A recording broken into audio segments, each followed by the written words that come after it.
국산 계란에 사용이 금지된 살충제 성분이 검출돼 정부가 어제부터 전국 농가의 계란 출하를 전면 중단했습니다. 정부는 대형 산란계 농장부터 검사해 안전이 확인된 계란은 출하를 허용할 방침이지만 또 한 번의 대형 계란 파동은 불가피합니다. 정선미 기자입니다. 조류 인플루엔자 AI에 이어 이번에는 살충제 계란 파동이 시작됐습니다. 경기도 남양주의 한 친환경 산란계 농장에서 사용이 금지된 살충제 성분이 검출된 겁니다. 농림축산식품부는 이에 따라 모든 농장의 계란 출하를 중지시켰습니다. 또 모든 농장을 대상으로 살충제 성분 전수 검사도 시작했습니다. 정부 세종청사에서 열린 긴급대책회의에서 김영록 농식품부 장관은 국민들에게 사과했습니다. 국민의 안전한 먹거리를 책임지고 있는 농림축산식품부 장관으로서 살충제 성분 피프로닐이 검출돼서 국민 여러분께 큰 심려를 끼쳐드리게 된 데 대해서 진심으로 죄송하다는 말씀을 올립니다. 또 오는 17일까지 전국 1,400여 개 전 산란계 농장 검사를 끝내겠다고 밝혔습니다.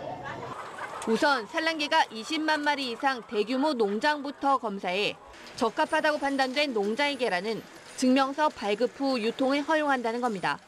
평상시 계란 유통량의 약 25% 정도에 해당되는 물량을 유통될 수 있도록 노력을 다하겠습니다. 농식품부는 고기용 닭 농장은 살충제 성분을 쓴 곳은 없는 것으로 파악됐다고 설명했습니다. 또 불법 성분이 검출된 농가에는 법령에 따라 엄중히 조치할 방침입니다. 하지만 AI 사태에 뒤이은 이번 사태로 양계업계는 물론 소비자와 식품업계에게도 큰 타격이 불가피할 전망입니다. 연합뉴스TV 정섬입니다. 살충제 계란 검출 소식에 대형마트들과 편의점, 슈퍼마켓들까지 일제히 계란 판매를 중단했습니다. 조류 인플루엔자로 인한 계란 파동도 수습이 안 돼 아직 가격이 고공행진 중인데 판매까지 멈춘 겁니다. 소비자들의 계란 공포도 더 커질 전망입니다. 김동훈 기자입니다. 한밤 국산 계란에서 살충제 성분이 검출됐다는 소식이 전해진 아침. 이마트와 홈플러스, 롯데마트 등 대형마트 3사와 농협 하나로마트는 계란 판매 중단을 발표했습니다. 해당 농장 산인지를 떠나 고객 안심 차원에서 당분간 안 팔겠다는 겁니다. 이번에 문제가 된 농가에서 납품받은 상품은 없는 것으로 파악됐지만 예방 차원에서 정보조사 결과가 있을 때까지 모든 매장에서 계란 판매를 중단하였습니다. 발표 뒤 계란은 매대에서 자취를 감췄습니다. 이것은 원래 계란을 진열하던 매대입니다. 그런데 지금은 보시는 바와 같이 라면과 생수가 그 자리를 대신 차지했습니다. CU와 GS25 등 편의점, 롯데슈퍼 등 주요 슈퍼마켓 체인들, 그리고 쿠팡을 비롯한 온라인 쇼핑몰들도 판매 중단에 가세했습니다. 유통업계는 정부의 조사 결과에 따라 판매 재개 여부를 검토할 방침입니다. 조류 인플루엔자로 인한 물량 부족은 있어도 아예 판매가 중단된 것은 이번이 처음입니다. 소비자들의 계란에 대한 불안은 커질 수밖에 없습니다. 불안하죠. 살충제면 농약 성분인데 이게 몸에 이제 축적되면 계란이 가장 손쉽게 반찬 준비할 수 있는 거잖아요. 애기들 후라이 뭐 해주고 찜도 하고 뭐 스크램블 이런 거 다 필요한데 계란까지 이제 못 먹게 되나. 가격 폭등으로 애를 태웠던 계란은 자칫 한동안 맛조차 보기 힘들 형편입니다. 연합뉴스TV 김동욱입니다. 식품의약품안전처는 살충제 피프로닐이 검출된 경기 남양주 농장에서 나온 계란에 생산지와 생산자를 알려주는 08말이라는 표시가 찍혀 있다고 밝혔습니다. 또 다른 살충제인 비펜트린이 검출된 경기 광주 농장 계란에는 08LSH 표시가 되어 있습니다.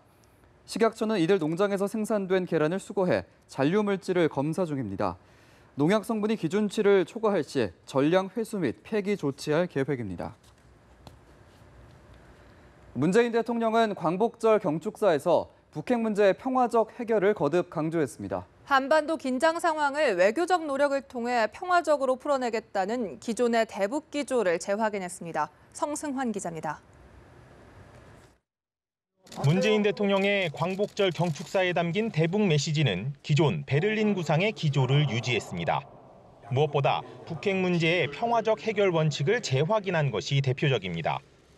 한반도의 시대적 소명은 두말할 것 없이 평화입니다.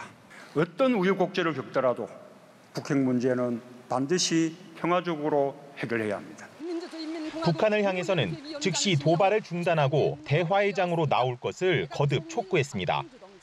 특히 회르버 연설에서 밝혔던 단계적, 포괄적 비핵화 구상과 마찬가지로 핵 동결을 대화의 시작 조건으로 내걸었습니다. 북핵 문제 해결은 핵 동결로부터 시작되어야 합니다. 북한이 추가적인 핵과 미사일 도발을 중단해야 대화의 여건이 갖춰질 수 있습니다. 그러면서 대화를 전제로 한 남북 간 경제 교류 등 베를린 구상의 제안이 여전히 유효함을 강조했습니다. 한반도 긴장이 높아진 상황에도 대화에 대한 의지가 변하지 않았음을 재확인하고 진정성을 강조한 것으로 풀이됩니다.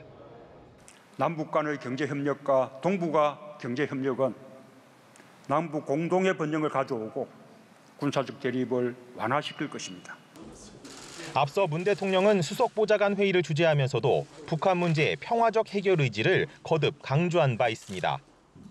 대화와 압박이라는 투트랙 전략을 유지하면서 최고조에 달한 한반도의 긴장 국면 전환을 모색한 것이란 해석이 나옵니다.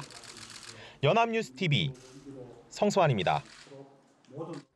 정치권은 문 대통령이 광복절 경축사에서 제시한 북핵 해법에 엇갈린 반응을 보였습니다. 여당은 시의적절한 메시지였다고 반겼지만 야당은 구체적인 대응 조치가 전혀 없다고 비판했습니다. 강민경 기자입니다.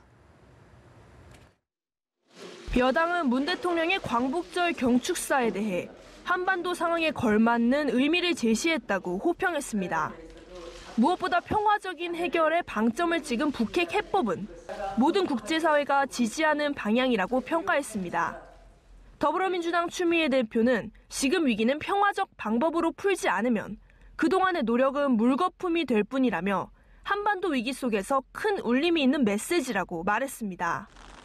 민주당은 문 대통령이 순국선열 헌신에 대한 국가 책임을 강조한 데 대해서도 국민이 바라는 국가 역할을 명확히 제시했다고 평가했습니다. 반면 야당은 문 대통령이 순국선열 예우를 강조한 점은 호평하면서도 대북 메시지는 알맹이가 없었다고 비판했습니다. 자유한국당 홍준표 대표는 문 대통령의 상황 인식이 영국 체인벌린 전 수상의 대독 유화 정책을 연상시킨다며 히틀러에 대한 오판으로 2차 대전을 막지 못했다는 걸 유의해야 한다고 말했습니다. 국민의당과 바른정당도 국민 불안을 가라앉히기엔 턱없이 부족한 메시지였다고 평가했습니다. 특히 자유한국당은 민중가요까지 등장한 이번 광복절 경축식이 좌파 정부의 축제 같았다고 비판하며 편향된 정부 행사가 계속될 경우 참가 여부를 재고하겠다고 경고했습니다. 연합뉴스TV 강민경입니다. 여야 사당 원내대표는 정세균 국회의장이 주재한 만찬회동에서 추석 연휴가 끝난 뒤인 10월 12일부터 31일까지 20일간 국정감사를 진행하기로 잠정 합의했습니다. 9월 정기국회는 다음 달 1일 개회하고 4일부터 나흘간 교섭단체 대표연설을, 11일부터 또 나흘간 대정부 질문을 하기로 했습니다. 여야는 오늘 의원총회 등을 통해 의견을 모은 뒤 원내 수석 부대표 회동에서 일정을 최종 확정할 계획입니다. 더불어민주당과 정부, 청와대는 오늘 오전 7시 반 국회에서 고위 당정청 회의를 열고 주요 국정과제 등 현안을 논의합니다. 문재인 정부 출범 100일을 하루 앞두고 열리는 이번 회의에는 민주당 추미애 대표와 이낙연 국무총리, 장하성 청와대 정책실장 등이 참석해 탈원전 정책과 세제 개편안, 부동산 대책과 최저임금 인상 후속 대책 등 집권 초기 국정 운영 상황을 총체적으로 점검할 것으로 알려졌습니다. 또 정기국회와 임시국회, 국정감사에 대비해 지난 정부의 예산에 대한 결산과 내년도 예산안 정비, 국정과제 실현을 위한 입법 전략 등을 논의할 것으로 예상됩니다.